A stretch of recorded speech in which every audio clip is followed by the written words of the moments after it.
네, 안녕하세요. 오토래프 김상영입니다. 저는 오늘 현대차 소나타 뉴라이즈 하이브리드 모델을 가지고 나왔습니다. 갈수록 하이브리드에 대한 소비자들의 관심과 선호도가 높아지고 있고요. 친환경이라는 이제 시대적인 요구도 함께 맞아떨어지면서 진짜 이 하이브리드 모델이 각광을 받고 있습니다. 그러면 이제 이 하이브리드가 어떤 식으로 발전을 해왔고 이 뉴라이즈 하이브리드 같은 경우는 어떤 특징이 있는지 함께 살펴보도록 하겠습니다.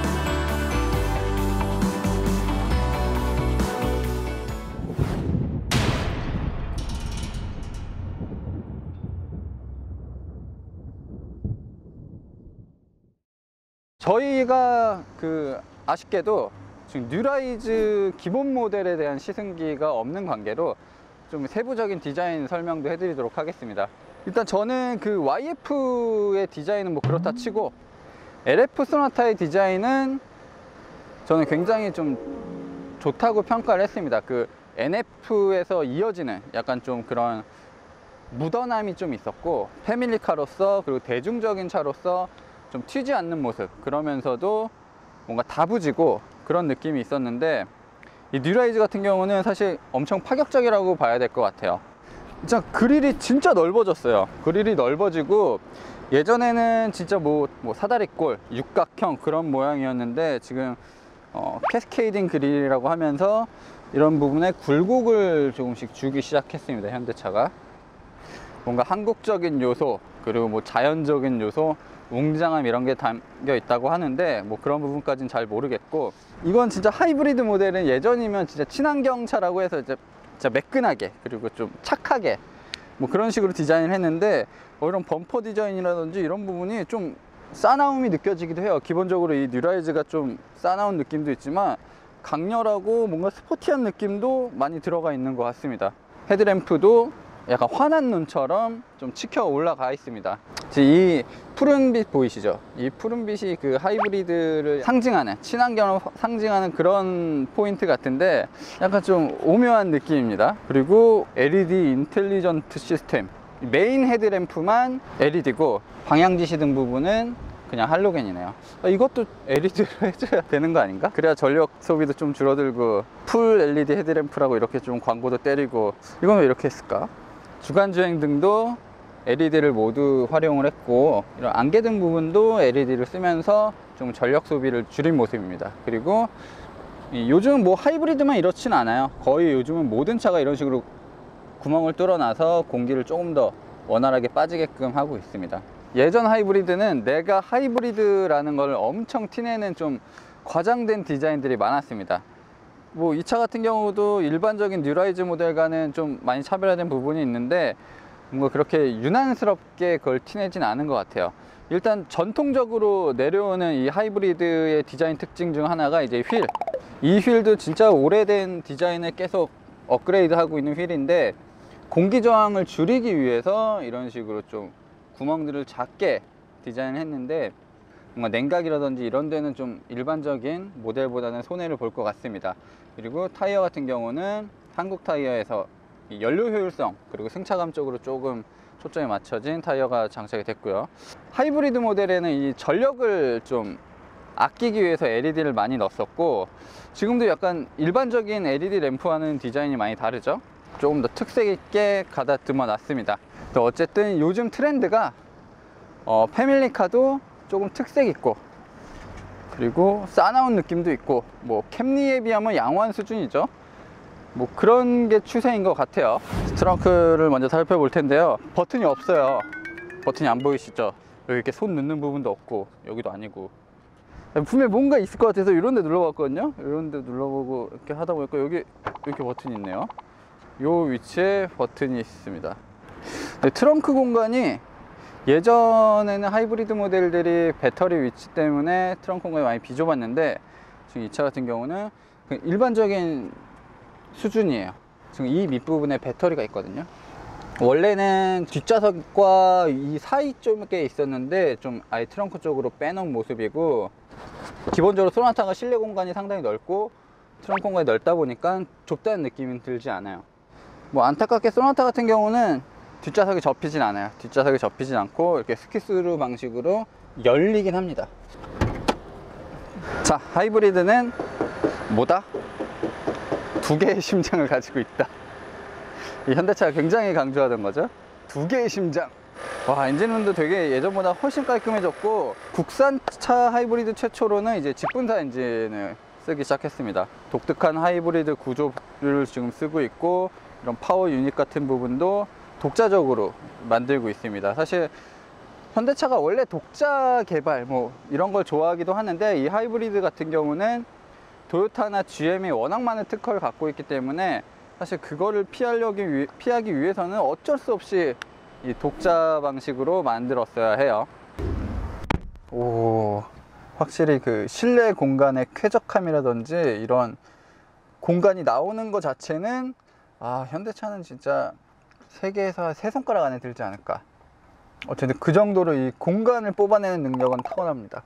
그리고 예전에는 이 하이브리드가 뭐 현대차뿐만 아니라 도요타 같은 경우도 등받이 약간 뒤쪽으로 배터리가 있다가 지금 아까 보신 것처럼 트렁크 바닥으로 내려놨거든요. 그러다 보니까 이 공간 자체는 일반적인 소나타와 큰 차이가 없어요. 이 정도로 이렇게 편안하게 앉을 수가 있습니다. 그리고 무슨 이 차가 후륜구동도 아니고 무게 밸런스를 생각하는 차도 아니기 때문에 엔진이 이렇게 깊숙이 들어오지도 않았어요. 엔진이 좀 앞쪽에 많이 좀 치중이 돼 있다 보니까 자연스럽게 전륜구동이고 실내 공간이 넓어지는 거죠. 우리나라 택시 타서 저는 좁다고 생각해본 적 한 번도 없거든요. 근데 독일 가서 벤츠 택시 타면 뭐 고급스럽고 좋긴 한데 좁아요. 그래서 정말 그 소나타 같은 경우는 렌터카라든지 택시 이런 데도 정말 최적화된 차가 아닌가라는 생각이 드네요. 송풍구도 마련이 되어 있고 USB 포트는 없지만 12V 단자가 마련이 되어 있습니다. 뭔가 특출나진 않지만 크게 흠잡을 곳도 없는 공간인 것 같아요. 정말 딱 표준적인 그리고 대중적인 패밀리카의 뒷좌석인 것 같습니다. 네, 저는 최근에 현대기아차 실내 디자인을 꽤 좋다고 평가를 합니다. 뭐 누굴 닮았네, 뭐 따라했네 이런 걸 떠나서 일단 그렇게 멋있거나 화려하진 않지만 일단 쓰기 편합니다. 정말 실용적인 디자인을 잘 카피했다, 약간 그런 느낌이에요. 인포테인먼트 부분 그리고 이런 공조 장치를 명확하게 나눠놨고 정말 쓰기 쉬워요. 이건 누구나 타도 헷갈리지 않고 버튼을 조작할 수 있는 그런 디자인입니다. 심플하죠, 단순하고. 실내 디자인은 저는 이래야 된다고 봐요. 막 멋있게 꾸미는 것도 뭐 좋아하시는 분이 계시겠지만 간결하고 뭔가 2차적인 움직임이 없이 바로바로 누를 수 있는 게 더 저는 좋다고 생각이 듭니다. 큰 특징은 없지만 질리지도 않을 것 같아요. 그리고 굉장히 좀 요즘 트렌드에 맞는 부분들도 있어요. 이런 휴대폰 무선 충전 패드도 놓여 있고 이 12V 단자도 두 개나 마련이 되어 있고 본체와 연결되는 USB와 aux 단자도 있습니다. 그리고 센터 콘솔 박스에는 굉장히 오랜만에 보는 CD 플레이어가 있네요. 거의 이거는 이제 그랜저에 있었던 걸 그대로 채용한 느낌. 사실 그 그랜저가 소나타의 플랫폼이다, 뭐 이것도 처음에 뭐 말이 많았는데, 사실 그랜저와 소나타는 예전에는 정말 엄격하게 세그먼트가 분류됐었고 비교할 수 없는 차였는데 이제는 사실 뭐 많은 것을 공유하고 있습니다. 근데 이 차가 그 일반 모델과 가장 확연히 다른 부분은 이제 계기판이 되겠습니다. 계기판이 이쪽 왼쪽 부분은 엔진 회전수가 나오는데 하이브리드 그런 표시가 나오죠. 그래서 뭔가 충전이 되고 있다, 경제운전을 하고 있다, 온힘을 쏟고 있다, 뭐 이런 것들을 보여주기도 합니다. 계기 바늘이 엑셀 반응에 따라 정말 빨리 움직여서 내려왔다 해서 조금 산만한 느낌도 들긴 해요. 이런 에너지 흐름도도 마련이 되어 있습니다. 에너지 흐름도를 마련해서 조금 더 면밀하게 하이브리드가 어떻게 구동되고 있는지를 살펴보실 수 있어요. 그래서 이제는 좀 예전의 소나타보다는 확실히 급이 올라간 건 같아요. 수준이 조금 높아졌다고 보시면 될 것 같습니다. 네, 그리고 하이브리드가 좀 단가가 비싸요. 수입차도 마찬가지예요. 뭐 캠리 하이브리드라든지 어코드 하이브리드 같은 경우도 단가가 비싼데, 현대차는 가격을 올리면서 실질적으로는 가격 인하다, 뭐 이런 거 굉장히 좋아하는데, 일단 많이 들었습니다. 뭐가 특히 편의 장비 부분에서는 이런 통풍 시트라든지, 통풍 시트가 근데 좀 많이 시끄러워요. 오토홀더라든지 전자식 파킹 브레이크가 적용이 되어 있고, 드라이브 모드를 통해서 에코, 그리고 뭐 노멀, 스포츠 모드를 선택할 수 있습니다. 그리고 이 에어컨 양을 좀 아끼기 위해서 혼자 주행할 때는 이제 운전석 쪽만 에어컨이 나오게도 설정을 할 수 있습니다. 그리고 이 차에도 굉장히 똑똑한 첨단 장비인 현대 스마트 센스가 적용이 되어 있습니다. 우리 또 이따가 괜찮겠어, 준이야? 이 스마트 센스? 그때처럼. 코나와 상당히 비슷한 상황입니다. 네, 그때와 날씨도 기온도 좀 비슷할 텐데 잘 되겠죠, 이 차는? 그래서 저희가 이제 그런 시스템을 활용하면서 문제가 있는지 없는지를 살펴보도록 하겠습니다. 네, 이제는 진짜 하이브리드에 대한 관심은 날로 높아지고 있는 것 같아요. 초창기에 하이브리드가 나왔을 때보다 많은 소비자들이 좀 낯설어 하시는 게 없어졌고, 그리고 이 구조적인 뭔가 발전도 계속 있었기 때문에 하이브리드가 진짜 일상생활에서 일상 주행에서 큰 도움이 되고 있습니다. 그리고 제조사들이 뭐 현대차뿐만 아니라 뭐 여러 브랜드들이 배터리 뭐 무상 보증이라든지 이런 보증도 좀 늘려가면서 하이브리드 걱정 없다, 뭐 이런 걸 많이 좀 강조하고 있기 때문에 지금은 상황이 많이 달라진 것 같아요. 일단 뭐 소나타라든지 그랜저 이런 모델들도 정말 예전에는 가솔린 강세였다가 지금은 하이브리드의 판매량도 많이 늘어났습니다. 정말 하이브리드에 대한 많은 인식이 바뀌고 있고, 그에 따라서 현대기아차도 하이브리드를 조금씩 더 발전시키고 있습니다. 초기 모델 같은 경우만 해도 이질감들이 꽤 컸습니다. 특히 이런 도심에서 운전할 때 전기 모터만 동작하다가 엔진이 다시 들어갔을 때, 그리고 다시 엔진이 꺼졌을 때, 뭐 이런 부분들에 있어서 주행 질감이 정말 형편없었어요. 이 브레이크를 밟을 때 에너지 회생 제동 시스템이 정말 이상한 느낌이 들었거든요. 이게 내가 브레이크를 밟아도 밟지 않은, 뭔가 좀 덜 밟은 느낌? 내가 원하는 만큼 서지 않는 느낌, 이런 것들이 꽤 컸어요. 근데 지금은 그런 부분이 많이 줄어들어서 그 시내에서의 이 가다서다 할 때 이질감이 크지 않습니다.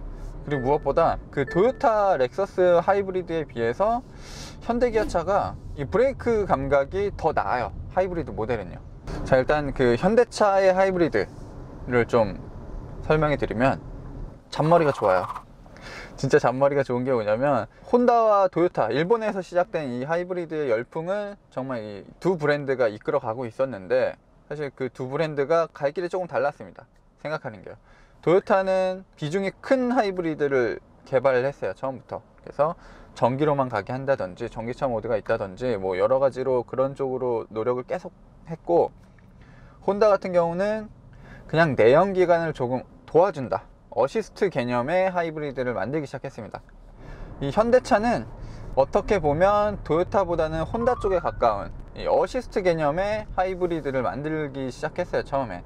병렬형 하이브리드입니다. 약간 그 혼다의 방식을 좀 업그레이드 했다고 보시면 될 거예요. 그게 더 쉬울 거예요. 좀 많이 다르긴 하지만 개념은 거의 비슷합니다.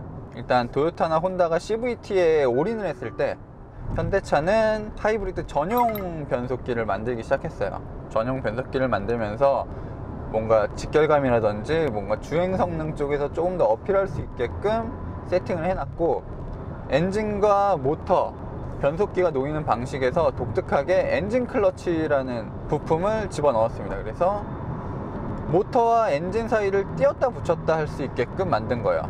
그리고 배터리는 엔진과 모터 양쪽으로 연결이 되어 있고요. 이런 식으로 만들어서 클러치가 모터와 엔진을 떼어 놓으면 배터리로 모터를 돌릴 수 있는 거죠. 그럼 모터가 구동축을 돌려서 앞바퀴를 굴리는 거예요. 그냥 결국에는 복잡한 구조가 아닌데도 전기 모드가 가능해졌고, 배터리가 그렇게 클 필요도 없게 된 거죠. 아이오닉도 이제 동일한 방식이고요, 하이브리드가.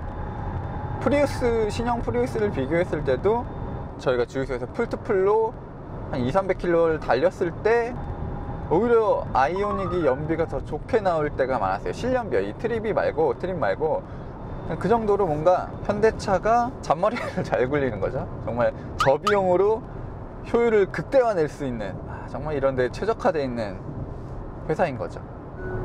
근데 왜 이렇게 연비가 안 좋지? 처음에 배터리가 좀 적었기 때문에 그 도심에서 조금 손해를 받고, 지금은 평균 연비가 14km. 근데 에어컨을 너무 빵빵하게 틀었나? 지금 시속 80km인데 제가 정말 발끝에 미세한 힘을 줘서 엔진을 안 쓰고 있어요. 이런 내리막에서는 바로 가속 페달에서 발을 떼주고요. 그래서 지금 거의 엔진을 안 쓰고 있죠. 속도는 조금씩 계속 줄어들긴 해요. 힘을 안 주니까. 속도를 유지하기 위해서는 어쩔 수 없이 엔진을 돌리긴 해야 됩니다. 자, 연비 운전을 하고 있지만 저는 기본적으로 규정 속도는 꽉꽉 채워서 달리고 있습니다. 이게 원래 연비가 좋은데 준이 너 때문에 네가 타고 있어서 그래. 제가 부러워서. 너 휴가 가서 많이 먹고 왔지? 그래도 이게 하이브리드가 어디 가서 명함 내밀려면 이 정도 출퇴근 거리를 한 14km 이상은 가야 되는데, 내 개발인가? 나 연비운전 잘하는데? 나 옛날에 연비운전 엄청 잘했는데. 사이드미러 접어? 지금 정확하게 실연비를 측정하는 건 아니기 때문에 참고용으로만 확인해 주시면 될 것 같아요. 그래서 이 계기판에서 이 차지라고 써져 있는 부분이, 이 파란색 부분이, 이 부분에 바늘이 많이 갈수록 당연히 좋아요. 당연히 좋은데, 이 부분은 이제 타력주행이라든지 그럴 때만 이제 들어오고, 엑셀의 발을 조금만 높여도 이제 에코 부분으로 갑니다. 에코 부분은 그래, 이 정도면은 괜찮은 수준이야 라고 말해주는 부분이고요. 요 둘 사이에서만 놀아야 돼요. 높아지면 연비가 팍 안 좋아져요. 그래서 발을 떼면 즉각적으로 이렇게 딱 나오죠. 그리고 EV 모드라고 뜹니다. 그러니까 예전에 하이브리드는 힘도 없고 이런 언덕을 올라갈 때나 고속도로에서 조금 딸리는 느낌이 컸는데, 이 차 같은 경우는 굉장히 스무스해요. 스무스하고 가속 페달의 반응이 좀 민감한 편입니다. 스포츠 모드와 6단 변속기가 장착됐기 때문에 수동 모드까지 가능합니다. 진정한 하이브리드 모드, 전기 모터와 엔진을 모두 쓰게 되면 생각보다 정말 잘 달려요. 그리고 지금 이제 전기 모터가 쌩 돌기 시작할 때 그 보조해주는 느낌이 크네요. 하지만 그 일정 속도를 넘어가게 되면 전기 모터는 확실히 좀 미미해지는 부분이 있습니다. 그래도 이 낮은 속도에서 이 도심을 달릴 때는 이 전기 모터의 높은 최대 토크가 정말 꽤 이점으로 다가와요. 변속을 할 때라든지 출발할 때 부드럽게 빨리 갈 수 있습니다. 이론적인 거잖아요. 정말 이상적인 거고, 출발과 동시에 온 힘을 쏟을 수 있는 것. 그 타미야 미니카 해보신 분은 아시겠지만 웜업이라는 게 없죠. 그냥 스위치를 키면 그때부터 전속력으로 달리는 거잖아요. 그러니까 하이브리드도 똑같다고 생각하시면 됩니다. 전기 모터는 그냥 밟는 순간 온 힘을 쓰는 거예요. 그러니까 그 힘이 낮아질 때 엔진의 힘이 올라가지고, 이 교차하는 걸 얼마나 매끈하게 잡느냐에 따라 이 하이브리드는 좀 결정되는데, 현대차는 좀 엔진에도 이제는 비중을 많이 높이고 있기 때문에 고속주행에서도 꽤 괜찮습니다. 뭐 혼다나 인피니티에 비해서 배터리의 힘만으로, 배터리와 전기 모터의 힘만으로 가는 거는 조금 여전히 버거워합니다. 진짜 발끝 컨트롤을 미친 듯이 해야 돼요. 그렇지 않고서는 시속 60km, 70km 도로에서 전기 모터로만 달리기는 그렇게 쉽진 않습니다. 한 가지 재밌는 부분이 있다면, 이게 배터리가 좀 무거운 배터리가 밑에 깔려 있고 뒷부분에 놓여 있다 보니까 의외로 차가 밸런스가 좋습니다. 의외로 이 뒷바퀴를 꾹꾹 눌러줘서 이런 코너에서도 밸런스가 좋고 쉽게 뭔가 차체가 흔들리진 않아요. 핸들링을 뭔가 짜릿하게 한다, 공격적으로 코너링을 한다, 이런 느낌은 아니지만 그런 안정적인 거동은 꽤 좋은 것 같습니다. 이 울퉁불퉁한 길을 갈 때 떨림은 그렇게 효과적으로 잡은 것 같지가 않네요. 이 서스펜션이 너무 불필요한 정보까지 다 전달해 주는 것 같아요. 이게 고속 안전성이라든지 뭔가 핸들링에선 좋을 수 있겠지만 편안하게 패밀리카를 이용할 때는 크게 이점은 아니라고 생각이 듭니다. 네, 스포츠 모드는 반응이 정말 독특해요. 일반적으로 고성능 모델들도 스포츠 모드를 적용했을 때 이 정도로 반응이 달라지진 않는데, 속도를 내는 측면에서는 분위기가 완전히 다릅니다. 약간 그 어떤 느낌이냐면, 옛날에 현대차가 뭐 얼마 전까지도 그랬죠. 가속 페달을 살짝만 밟아도 울컥 툭 튀어나오는 느낌, 그런 느낌이 들어가 있어요. 약간 초반 응답성을 상당히 높여놔서 진짜 잘 나간다는 느낌을 받게끔 세팅을 해 놓은 것 같아요. 근데 조금 실망스러운 점은 스포츠 모드에서의 조향이 정말 형편없습니다. 이거는 예전에 그 LF 소나타 이 뉴라이즈 전 모델도 마찬가지였는데, 현대차 핸들이 너무 가벼워, 스티어링 휠이 너무 가벼워, 이런 소리만 듣다 보니까 마음껏 무겁게 만들었는데 진짜 쓸모없이 무겁기만 한 거예요. 조작성이 좋다던가 뭔가 반응이 좋다던가 이런 느낌이 아니라 그냥 무거워요. 제가 지금 어떻게 움직이고 있는지를 좀 명확하게 알려줄 필요가 있는데 지금 무작정 무겁고, 속도가 지금 100km, 지금 80km를 조금 넘은 상황인데 가면 갈수록 더 무거워집니다. 그래서 이건 스포츠 모드를 너무 곡해 해석한 게 아닌가 라는 생각도 들고, 스티어링 휠도 좀 과장된 느낌이에요. 그래서 뭐 현실적인 느낌이 거의 없기 때문에 이런 부분은 조금 아쉬워요. 이거는 거진 뭐 BMW M4 스포츠 플러스 모드 정도의 무게감이에요.